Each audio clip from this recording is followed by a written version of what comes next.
So I just got in the house, right?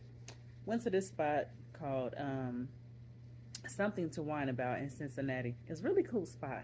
But I'm about to go to bed, but I want to do this video really quick. So, speaking of something to whine about, Druski is giving the folks something to whine about with his mega church skit, right? So the people are mad because they're saying he's mocking God and everything. And it's let me tell you something. What's so funny is that I just talked about this on my podcast last week, Conversations with Miss Marcy, Marcie. And I talked about how church has become a business and how, a lot of these mega pastors and stuff, they come, and I actually saw two of them speak in real life at some local churches here.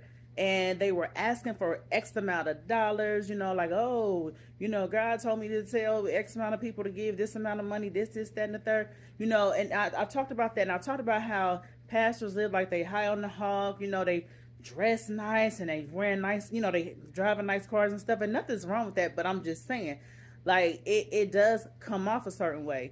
And I feel like this skit was not Druski mocking God. He's basically showing what we see, and if we're honest, what we've been talking about amongst these about these churches, and what how they operate and everything. And it's like the end part is what got me.